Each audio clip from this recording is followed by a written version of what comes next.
പിതാവായ ദൈവത്തിന് മഹത്വമുണ്ടാവട്ടെ. പ്രാർത്ഥിക്കുന്നു. മനുഷ്യർക്ക് നിത്യജീവൻ ലഭിക്കുന്നതിനും മനുഷ്യരുടെ സന്തത സഹചരിയായി പരിശുദ്ധാത്മാവിനെ വാഗ്ദാനം ചെയ്ത പിതാവായ ദൈവത്തിൽ നിന്ന് ഭൂമിയിലേക്ക് അഭിഷേകം ചെയ്ത് അയക്കപ്പെട്ട യേശു ക്രിസ്തുവിൻ്റെ നാമത്തിന് മഹത്വമുണ്ടാവട്ടെ ഞങ്ങൾ പ്രാർത്ഥിക്കുന്നു. സൗളെ വചനം ശ്രവിക്കുന്ന എല്ലാവരെയും ദൈവസമർത്ഥമായി അനുഗ്രഹിക്കട്ടെ പ്രാർത്ഥിക്കുന്നു. ആദ്യമായിട്ടാണ് ഈ വീഡിയോ കാണുന്നതെങ്കിൽ നിങ്ങൾ ദയവ് ചെയ്തൊന്ന് സബ്സ്ക്രൈബ് ചെയ്യുക, ലൈക്ക് ചെയ്യുക. സബ്സ്ക്രൈബ് ചെയ്തതിനു ശേഷം ഓൾ ബട്ടൺ കൂടി ഇനേബിൾ ചെയ്യുക. അപ്പോൾ ഞങ്ങളുടെ നോട്ടിഫിക്കേഷൻസ് നിങ്ങൾക്ക് ലഭിക്കുന്നതായിരിക്കും.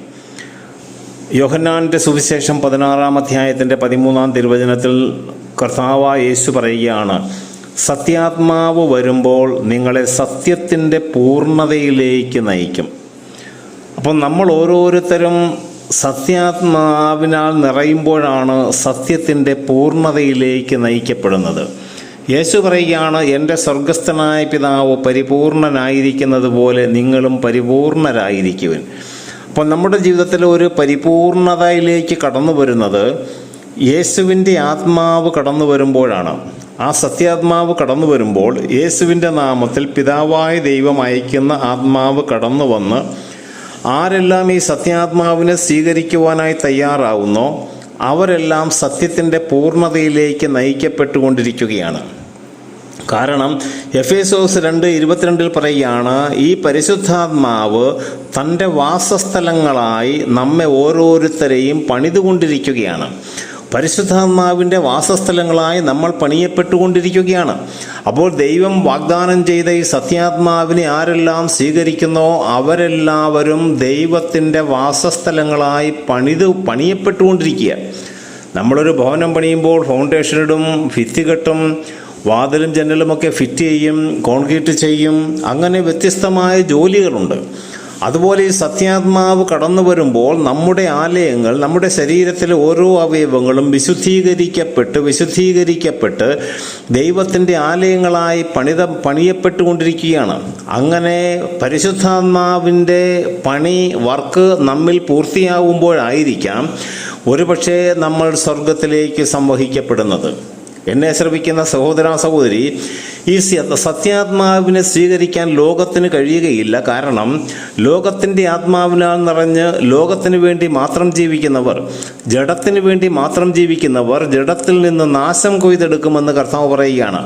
അപ്പോൾ ജഡത്തിന് വേണ്ടി മാത്രം സ്വീകരിക്കുകയും ദൈവാത്മാവിനെ കുറിച്ച് യാതൊരു ബോധവുമില്ലാതെ ജീവിക്കുന്ന, ദൈവാത്മാവിനെ സ്വീകരിക്കുവാൻ നമ്മളെ തന്നെ തയ്യാറാക്കാത്ത, പരിശുദ്ധാത്മാവിന് വിധേയപ്പെടാത്ത, പരിശുദ്ധാത്മാവിന് നമ്മുടെ ശരീരത്തെ പണിത് ദൈവത്തിൻ്റെ ആലയമാക്കാൻ വിസമ്മതിക്കുന്ന അനേകം വ്യക്തികൾ ഇന്ന് സമൂഹത്തിലുണ്ട്. അവരെല്ലാം ജഡത്തിനു വേണ്ടി വിതച്ച് ജഡത്തിൽ നിന്ന് നാശം കൊയ്തെടുക്കുന്നവരാണ്. എന്നാൽ ദൈവമായ കർത്താവ് പറയാണ്, ആത്മാവിൽ നിന്ന് ജനിക്കുന്നവൻ ആത്മാവാണ്. ഈ ആത്മാവിനെ ലോകത്തിന് സ്വീകരിക്കുവാൻ സാധിക്കുകയില്ല. നമ്മൾ ആത്മീയമായി മുന്നേറുമ്പോഴാണ് ആത്മാവായ ദൈവത്തിൻ്റെ മകനും മകളുമായി നമ്മൾ മാറുന്നത്. നമുക്കറിയാം, പഴയ നിയമത്തിൽ ഉൽപ്പത്തി പുസ്തകം 2-ാം അധ്യായത്തിൻ്റെ 7-ാം വാക്യത്തിൽ പിതാവ് മനുഷ്യനെ സൃഷ്ടിക്കുമ്പോൾ മണ്ണ് കൊണ്ട് രൂപപ്പെടുത്തിയിട്ട് അവൻ്റെ നാസാരന്ധ്രങ്ങളിലേക്ക് ഊതി. അപ്പോൾ മനുഷ്യൻ ജീവനുള്ളവനായി തീർന്നു. അവളെ പഴയ നിയമത്തിൽ ഉൽപ്പത്തി പുസ്തകത്തിൽ വ്യക്തമായി എഴുതിയിരിക്കുകയാണ്, മനുഷ്യനെ ദൈവമായ കർത്താവ് ഭൂമിയിലെ പൂഴി കൊണ്ട് രൂപപ്പെടുത്തിയിട്ട് ആ നാസാരന്ധ്രങ്ങളിലേക്ക് ഊതിയപ്പോൾ മനുഷ്യൻ ജീവനുള്ളവനായി തീർന്നു. അതായത് ഭൗതികമായ ഒരു ശരീരം നമുക്കെല്ലാവർക്കും ലഭിച്ചു. പുതിയ നിയമത്തിൽ നമ്മൾ കാണുകയാണ്, യോഹന്നാന്റെ സുവിശേഷം 20-ാം അധ്യായം 23-ാം തിരുവചനത്തിൽ ദൈവമായ കർത്താവ് അപ്പോസ്തലന്മാരുടെ മേൽ ഊതിയിട്ട് പറയുകയാണ്, പരിശുദ്ധാത്മാവിനെ സ്വീകരിക്കുക. പഴയ നിയമത്തിൽ ആത്മാവിനെ സ്വീകരിച്ചു, പുതിയ നിയമത്തിലേതാ പരിശുദ്ധാത്മാവിനെ സ്വീകരിക്കുന്നു. പഴയ നിയമത്തിൽ പിതാവായ ദൈവം കളിമണ്ണ് കൊണ്ട് രൂപപ്പെടുത്തിയ മനുഷ്യൻ്റെ നാസാരന്ധ്രങ്ങളിലേക്ക് ഊതിയപ്പോൾ ഇതാ മനുഷ്യന് ജീവൻ ലഭിക്കുകയാണ്, മനുഷ്യന് ജീവനുണ്ടായി. എന്നാൽ പുതിയ നിയമത്തിലേക്ക് ആ ജീവൻ നിത്യജീവനായി രൂപപ്പെടുത്തുന്ന പരിശുദ്ധാത്മാവിനെ നമുക്ക് നൽകിയിരിക്കുകയാണ്. ദൈവത്തിൻ്റെ ആത്മാവ് കടന്നു വരുന്നവരാണ് നിത്യജീവൻ കണ്ടെത്തുക. കർത്താവ് പറയാണ്, എൻ്റെ അടുക്കൽ വരുന്നവൻ ഒരിക്കലും ദാഹിക്കുകയില്ല. എൻ്റെ അടുക്കൽ വരുന്നവൻ ഒരിക്കലും ദാഹിക്കുകയില്ല. അവന് ജീവന്റെ ജലം ഞാൻ സൗജന്യമായി കൊടുക്കും.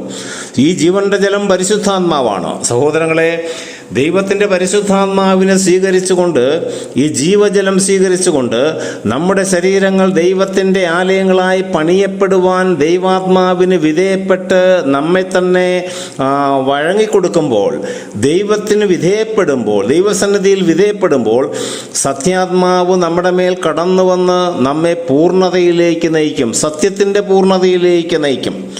അപ്പോൾ അങ്ങനെ സത്യത്തിൻ്റെ പൂർണ്ണതയിലേക്ക് നയിക്കുമ്പോൾ അവൻ്റെ സന്തതികളുടെ മേൽ ഞാൻ എൻ്റെ ആത്മാവിനെയും അവരുടെ മക്കളുടെ മേൽ ഞാൻ എൻ്റെ അനുഗ്രഹവും വർഷിക്കുമെന്ന പ്രവചനം, യെശയ്യാ പ്രവചനം 44 അധ്യായത്തിൻ്റെ 3 തിരുവചനം, നിങ്ങളുടെ സന്തതികളുടെ മേൽ ഞാൻ എൻ്റെ ആത്മാവിനെയും നിങ്ങളുടെ മക്കളുടെ മേൽ ഞാൻ എൻ്റെ അനുഗ്രഹവും വർഷിക്കുമെന്ന വാഗ്ദാനം കൂടി പൂർത്തിയാവുകയാണ്. അപ്പോൾ ദൈവത്തിൽ വിശ്വസിക്കുന്ന, ദൈവാത്മാവിനാൽ നയിക്കപ്പെടുന്ന ഓരോ വ്യക്തികളും അവരുടെ മക്കളെയും അവരുടെ കുടുംബത്തെ കൂടി അനുഗ്രഹത്തിലേക്കും ദൈവമക്കളുടെ ഉന്നതമായ പദവിയിലേക്കും കരം പിടിച്ച് ഉയർത്തുകയാണ് എന്ന് മറക്കാതിരിക്കുക.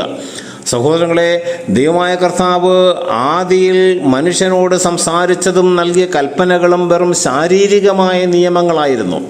എന്നാൽ പുതിയ നിയമത്തിലേക്ക് കടന്നു വരുമ്പോൾ കർത്താവിനോട് കൂടെ ആയിരിക്കുവാൻ മറ്റൊരു സഹായകനായ പരിശുദ്ധാത്മാവിനെ നൽകുമെന്ന് വാഗ്ദാനം ചെയ്ത കർത്താവ് യോഹന്നാൻ 14:16 മറ്റൊരു സഹായകനായ പരിശുദ്ധാത്മാവിനെ ഞാൻ നിങ്ങൾക്ക് നൽകുമെന്ന് അരുളി ചെയ്ത കർത്താവ് നമ്മുടെ മേൽ നമ്മോട് കൂടെ ആയിരിക്കുവാൻ, നമ്മൾ ദൈവത്തോടു കൂടെ ആയിരിക്കുവാൻ ഇതാ ദൈവം തൻ്റെ ആത്മാവിനെ നമുക്കൊരു സഹായകനായി നൽകിയിരിക്കുകയാണ്.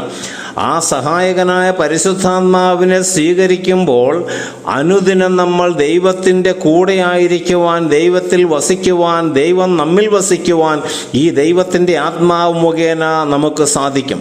അപ്പോൾ സഹായകനായ പരിശുദ്ധാത്മാവ് നമ്മെ എല്ലാ കാര്യങ്ങളും പഠിപ്പിക്കുകയും യേശുക്രിസ്തു പഠിപ്പിച്ചവ അനുസ്മരിപ്പിക്കുകയും ചെയ്യുന്നവനാണ് പരിശുദ്ധാത്മാവ്.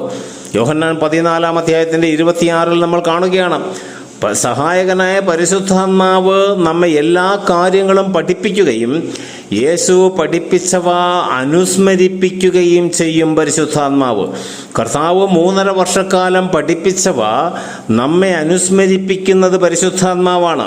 അതുകൊണ്ടാണ് പരിശുദ്ധാത്മാവിനെ കർത്താവ് സഹായകൻ എന്ന് വിളിക്കുന്നത്. നമ്മെ സഹായിക്കുന്ന എല്ലാ മേഖലകളിലും, പ്രതികൂല സാഹചര്യങ്ങളിലും, രോഗാവസ്ഥകളിലും, തകർന്ന അവസ്ഥകളിലും, മുന്നോട്ട് പോകാൻ വഴിയറിയാതെ ഉഴലുന്ന അവസ്ഥയിലുമൊക്കെ, തകർന്ന് കടഭാരത്താൽ നട്ടം തിരിയുന്ന അവസ്ഥയിൽ, കുടുംബത്തിൽ സമാധാനം നഷ്ടപ്പെട്ട അവസ്ഥയിലൊക്കെ ദൈവത്തിൻ്റെ പരിശുദ്ധാത്മാവിനെ വിളിക്കുമ്പോൾ ദൈവാത്മാവ് നമുക്ക് സഹായകനായി കടന്നു വരികയും യേശു പഠിപ്പിച്ചവയെ അനുസ്മരിപ്പിക്കുകയും, അങ്ങനെ അനുസ്മരണത്തിലൂടെ നമ്മൾ കർത്താവിൻ്റെ നാമം വിളിച്ചപേക്ഷിച്ച് നമ്മൾ രക്ഷയുടെ അനുഭവത്തിലേക്ക് കടന്നു വരികയും ചെയ്യണം. അതാണ് പിതാവായ ദൈവത്തിന് നമ്മെക്കുറിച്ചുള്ള ഒരു പദ്ധതി.